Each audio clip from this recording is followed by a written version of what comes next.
हम प्रभु परमेश्वर को धन्यवाद देंगे आज के सुंदर और मधुर दिन के लिए जो प्रभु ने हमें दिया है। प्रियो, मैं आप सभी को धन्यवाद देना चाहूँगा, स्वागत करना चाहूँगा, वेलकम करना चाहूँगा living Christian movement fellowship ministry में कि आप हमारे साथ जुड़े हुए हैं।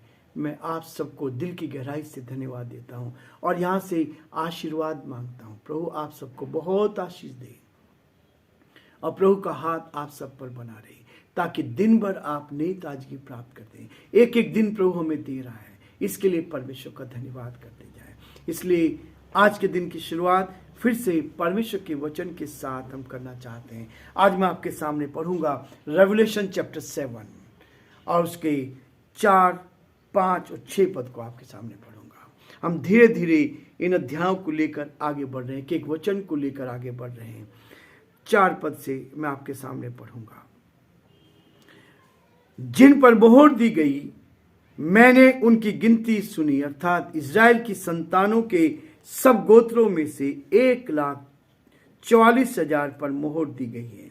यहूदा के गोत्र में से 12,000 पर मोहर दी गई और रूबेन के गोत्र में से 12,000 पर, गाद के गोत्र में से 12,000 पर और आशेर के गोत्र में से 12,000 पर, नप्ताली के गोत्र में से 12,000 पर, मनश्शे के गोत्र में से 12,000 पर, शिमोन के गोत्र में से 12,000 पर, लेवी के गोत्र में से 12,000 पर, इस्साकार के गोत्र में से 12,000 पर, जबलून के गोत्र में से 12,000 पर, यूसुफ के गोत्र में से 12,000 पर और बुनियामीन के गोत्र में से 12,000 पर मोहर दी गई। परमेश्वर अपने इस वचन के पढ़े और सुने जाने पर आशीष दे। आमीन। दुआ करेंगे।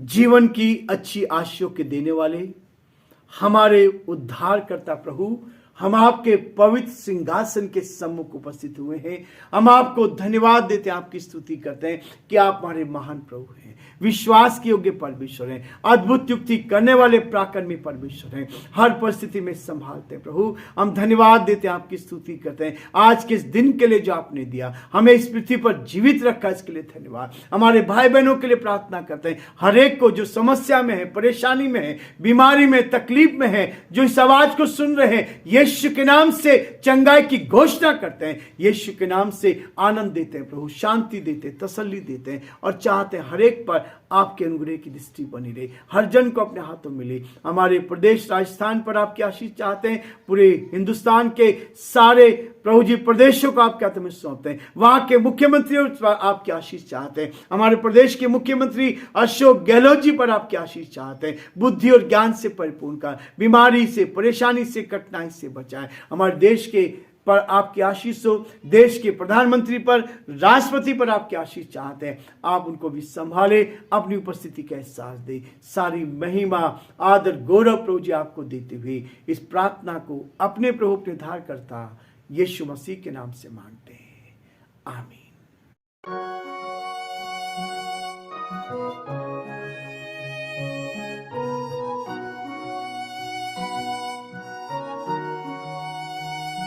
कलवरी के पास खड़ा हो, खून की धारा देखता जा, तेरे पापों का यही दाम दिया है मसीह यीशु ने।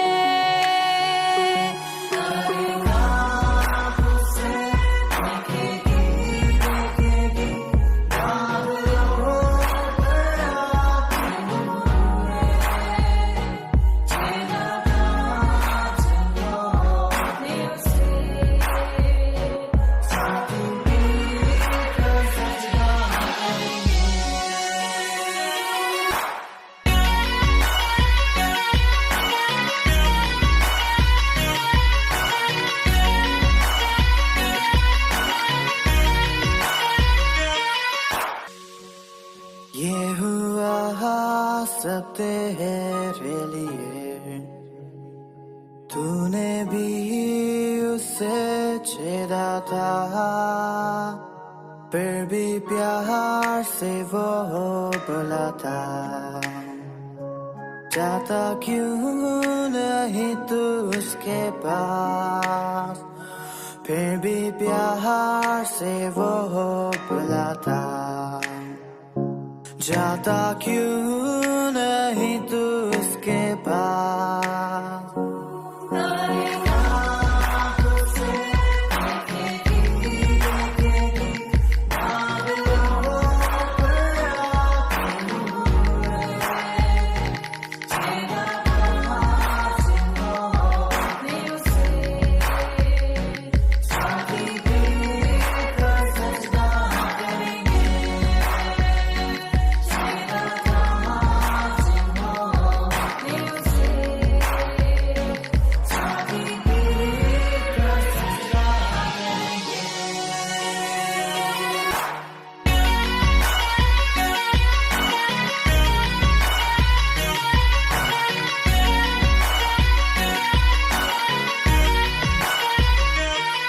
जल्दी वक्त गुजरता जाता है, रात अंधेरी आती है, तौबा कर दरवाजा होगा बंद, कुछ ना होगा फिर पछताने से, तौबा कर दरवाजा होगा बंद, कुछ ना होगा फिर पछताने से। अरे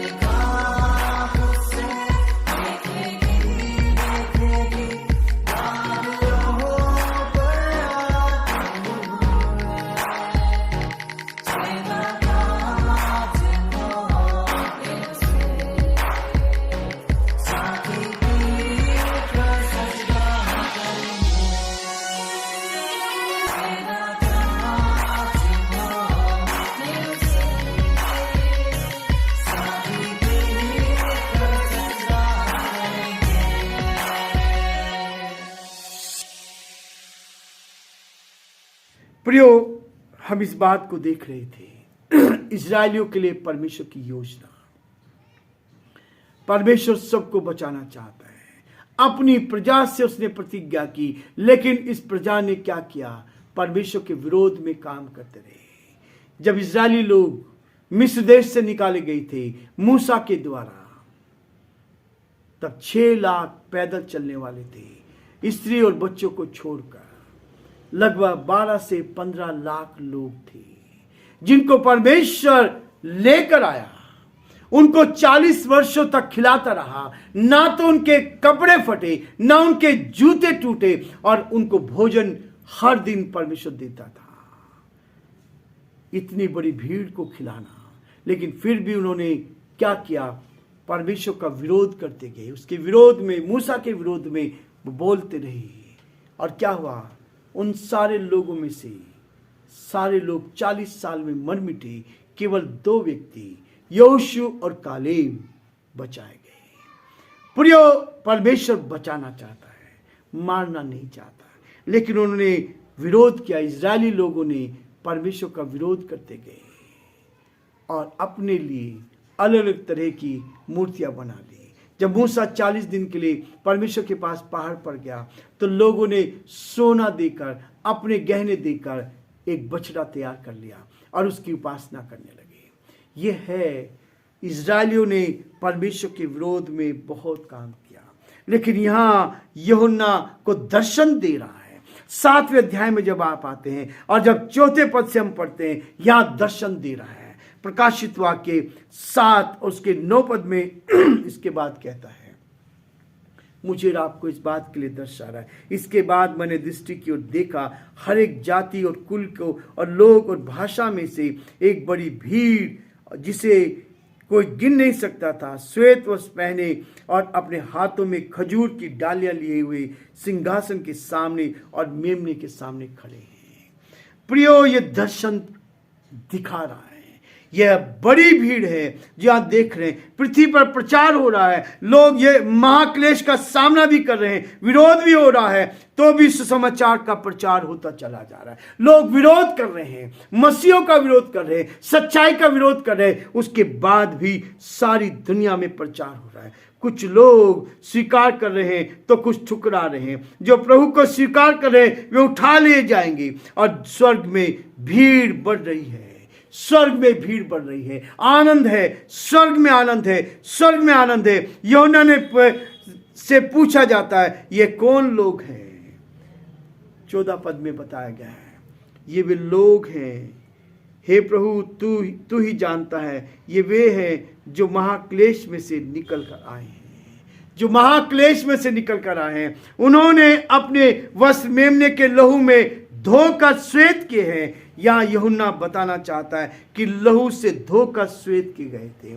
यीशु मसीह ने बलिदान किया, बिना बलिदान के मोक्ष नहीं है। वेदों में भी इसका स्पष्ट वर्णन दिया गया है, बिना बलिदान के, और एक ही बलिदान दे दिया गया। यीशु मसीह का बलिदान दिया गया ताकि हम बच जाएं, हम बच जाएं। या वो कहता है जिन पर मोहर दी गई उनको, उनकी गिनती इस्राएल की संतान के सब गोत्रों में से की गई। अलग अलग गोत्रों में से 12-12 हजार लोगों को चुना गया। 12 गोत्र जो आज संसार में गोत्र चल रहे हैं, ये वही गोत्र हैं इस्राएल के, याकूब के 12 गोत्र हैं, इस्राएल के 12 गोत्र। और उससे आगे जब आप देखते हैं एक बड़ी भीड़ को देखा जो मेमने के सामने थी, और इस बात को बताया गया जब ये छाप लगाया, अर्थात उनको सुरक्षित रखा गया। आज संसार में छाप लगा दी जा रही है, हर एक के माथे पर छाप लगा दी गई। शैतान भी छाप लगा रहा है, शैतान भी मोहर लगा रहा है ताकि वो लोग नरक में जाएं। प्रभु अपने लोगों को चुन पर उन पर मोहर लगा रहा है उन पर मोहर लगा रहा है। जो विश्वासी है, जो सिंहासन पर बैठा है, उन पर अपनी छाप करेगा, उन पर वह छाप लगाएगा, अर्थात उनको सुरक्षित रखेगा। परमेश्वर मुझे आपको सुरक्षित रखना चाहता है। प्रभु में हम सुरक्षित रहेंगे, यहाँ भी और वहाँ भी, इस पृथ्वी पर भी। संसार में यदि आपने प्रभु को अपना प्रभु उद्धारकर्ता ग्रहण किया है, प्रियो उस सच्चाई को आपने जाना है, तो आप यहाँ पर भी सुरक्षित हैं और वहाँ पर भी आप सुरक्षित रहेंगे, क्योंकि उसके वचन में लिखा है जो लोग उस पर विश्वास लाते हैं, यहोवा का दूत छावनी किए हुए उनको बचाता है, उनकी रक्षा करता है। इस पृथ्वी पर कहता है भजन संहिता उसका 34 अध्याय 7 पद में यही बात यूहन्ना को बताई जा रही है कि वह उन पर डेरा डालेगा। और प्रभु यीशु मसीह दुनिया में था, तब यरूशलेम की ओर देखकर उसने कहा, हे यरूशलेम, हे यरूशलेम, कितनी बार मैंने चाहा जैसे मुर्गी अपने बच्चों को, अपने बालकों को अपने पंखों में के नीचे इकट्ठा करती, वैसे मैं भी तेरे बालकों को इकट्ठा कर लूं। ये यीशु मसीह के शब्द थे, परंतु तुमने नहीं चाहा। संसार के सबसे शोक भरे शब्द यहां मिलते हैं, तुमने नहीं चाहा। यरूशलेम को देखकर रोया। यीशु मसीह जब यरूशलेम में प्रवेश कर रहा था, उसको देखकर चाहा। जैसे मुर्गी अपने बच्चों को अपने पंखों के तले छुपा लेती है, जब संकट आता है, जब कोई ऐसा चील आती है जो उसके बच्चों को नुकसान पहुंचा सकते हैं, वो अपने बच्चों को अपने पंखों में ले लेती है। वैसे ही प्रभु कहता है कि मैं तुम्हें ऐसा बचाना चाहता। मनुष्य का दिल प्रभु के वचन को बार बार ठुकराता है, बार बार उससे दूर जाता है। यदि उसी प्रकार हम प्रभु के संदेश को ठुकरा रहे हैं तो हमारा क्या होगा? हमारे शब्द किसी के दिल को बदल नहीं सकते प्रियो। हमारे अंदर वह सामर्थ नहीं है कि लोग को बदल सके। सामर्थ केवल परमेश्वर के पास है। मनुष्य के दिल को बदलना हमारे सामर्थ की बात नहीं, लेकिन उस परमेश्वर के वचन के, उसकी सामर्थ से मनुष्य के हृदय को बदल सकते हैं। वही मनुष्य को बदल सकता है। आज बहुत से लोग हैं जो अपने आप को उद्धार पाए हुए समझते हैं। पाप का अंगीकार करना उनको शर्म की बात लगती है। पाप का अंगीकार करना, यदि आप पाप का अंगीकार करते हैं, पापों को मान लेते हैं, तो वही है आपका उद्धार। पाप का अंगीकार करना हमारे जीवन में वह दोहरा जीवन व्यतीत कर रहे हैं। आज लोग संसार के साथ भी है और परमेश्वर के साथ भी है, दोहरा जीवन व्यतीत कर रहे हैं। एक तरफ वे पॉप म्यूजिक के साथ नाचते हैं, दूसरी तरफ पवित्र आत्मा की हालेलुया शब्द भी कहते हैं। पॉप म्यूजिक में आज संसार में लोग म्यूजिक में डूबे हुए हैं। संसार के चीजों में डूबे हुए हैं, लेकिन दूसरी तरफ आत्मा में होकर हालेलुया भी करते हैं। संसारिकता भी है और स्वयं को धार्मिक बनाने को की साजिश भी चल रही है, और ऐसों से शैतान खुश होता है। जो दो तरफा जीवन जीते हैं उनसे शैतान खुश होता है। यह शैतान की साजिश है। यहाँ 7वें अध्याय में ये वे लोग हैं जो महाक्लेश में रहते हुए भी, उसे सहते हुए भी विश्वास में स्थिर हैं। उन्हें मृत्यु का डर नहीं है, संसार की अभिलाषा नहीं है। इसलिए उनके लिए लिखा है कि वे फिर भूखे और प्यासे ना होंगे, ना उन पर धूप न तपन पड़ेगी, क्योंकि मेमना उनकी रखवाली करेगा, उनकी आंखों से सब आंसू पोंछ डालेगा। ये परमेश्वर का वचन है, ये दर्शन है, ये दर्शन जिसे प्रभु हमारे सामने रखना चाह रहा है कि प्रभु हम इस बात को सीखे कि प्रभु का अनुग्रह कभी भी कम नहीं होता है। वह धीरजवंत है, वो दयालु है, वो कृपालु है, वो विश्वास योग्य है। वो मुझे और आपको बचाने के लिए हर संभव प्रयास करता है। आज चारों ओर पाप बढ़ गया है और बहुत लोग कहते हैं कि इतना पाप हो रहा है, क्यों प्रभु उन्हें दंड नहीं दे रहा है? इतना पाप होता चला जा रहा है, फिर भी परमेश्वर दंड क्यों नहीं दे रहा है? ये लोगों, संसार के लोग इस बात को कहते हैं। परमेश्वर धीरज दे रहा है, वो पश्चाताप का मौका दे रहा है। इस बात के लिए मौका दे रहा है कि धीरज धरे हुए, ताकि लोग उसके पास आए और दंड से बच जाएं। इस बात को लोग गलत रूप में लेते हैं और कहते हैं कि परमेश्वर में अब उद्धार करने की ताकत नहीं है। प्रियो, परमेश्वर कभी बदलता नहीं है, उसकी सामर्थ कभी समाप्त नहीं होती है। आज भी हमारे जीवन में कि श्वास उसके हाथों में है, बिना उसके हम एक सेकंड भी जीवित नहीं रह सकते। इसलिए उसके हाथों में जीवन है। जीवन की गारंटी परमेश्वर ले सकता है, मनुष्य नहीं लेता। कठपुतली के समान हमारा जीवन है। अभी भी मौका है उसे अपनाने का, उसे जीवन में अपने जीवन में लेने का। संसार के साथ समझौते का जीवन नहीं, परंतु प्रभु की आशीष में बढ़ता हुआ जीवन व्यतीत करने का आज भी अवसर है। परमेश्वर हमें आशीष दे, परमेश्वर का वचन हमारे साथ बना रहे, ताकि हम प्रभु की महिमा कर सकें।